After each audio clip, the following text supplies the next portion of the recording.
Hey, welcome to the Actor's Career Compass, where we give actionable, bite-sized tips to help you navigate your acting career. I'm your host, Martin Benson, and today we'll be talking about how many agents you can have as an actor. If you have a question you'd like me to answer on this podcast, don't hesitate to email me at martin@cityheadshots.com, because great questions make for great podcast episodes. So, the short answer to how many agents you can have is technically unlimited, as long as they don't conflict with one another. Many actors have one commercial agent and one theatrical or legit agent. Other actors might have an agent who represents them in New York and someone else who represents them in LA. Now, you're going to need to read your current agent contract to see what their region or jurisdiction, so to speak, is, right? And depending on the details in the exclusivity clause, you'll know right away what your options are in terms of getting more agents or managers.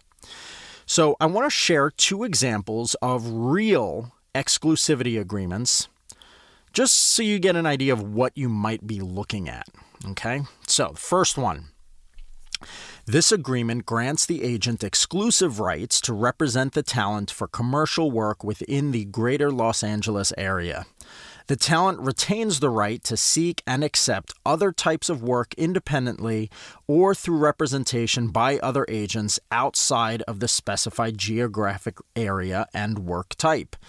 This clause does not restrict the talent from engaging in self-promotion or direct negotiation with clients for opportunities outside the scope of representation by the agent as defined in this agreement. Now, that's a very relaxed clause. Basically, it says you can do whatever you want outside of commercial work in the LA area. Now, here's a stricter version.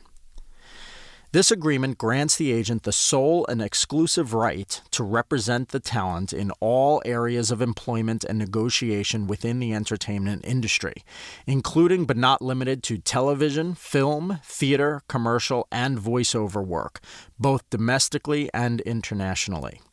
The talent agrees not to engage other agents, managers, or representatives for the duration of this agreement and will not independently seek out or negotiate any professional opportunities related to the talent's career in the entertainment industry without the express written consent of the agent. Any and all offers received by the talent must be promptly communicated to the agent for negotiation and management. Now, that is a super crazy, strict contract. And before you sign anything like that, you need to be absolutely sure that this is going to be the right agent for you and that they're going to do an excellent job. I'd actually recommend asking if someone like that would be open to freelancing with you first, just to see if you're a good fit for one another before you sign something like that, because that basically means you can't work with anyone else. You can't find any other work. Everything has to just go through that one agent, which is kind of crazy, but it's really up to you. I did do another podcast episode called What Fees Are Okay for Agents to Take. So I would definitely recommend giving that a listen if you're thinking of signing with a super exclusive agent, just to make sure that they're legit and that they are charging fees that are not going to eat too much into your profits. Now, before we wrap, I just want to share a couple last notes when it comes to having multiple agents or managers.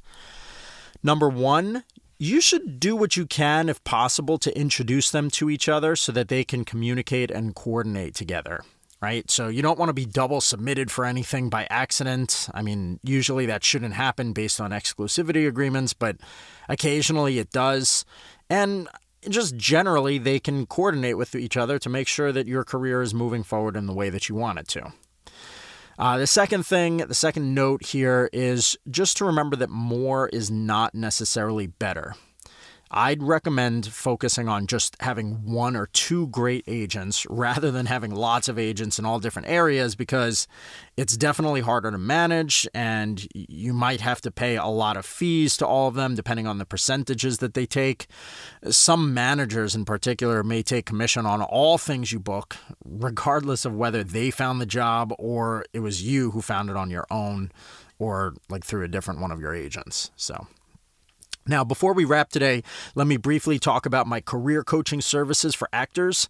I work with actors all over the world to help them get unstuck and move their careers forward. I can help you learn what to do to start booking way more acting work, and I can also give you coaching specifically on your acting, as I studied film directing at NYU, and I do coach actors a lot one-to-one over Zoom. If you're interested, you can check out martinbenson.com. That's Martin, last name B like boy, ENTSEN.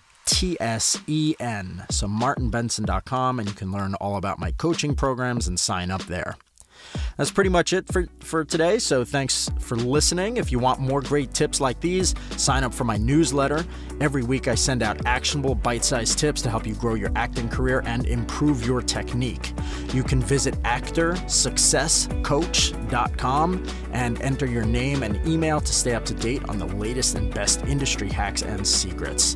Thanks so much, and I'll see you soon.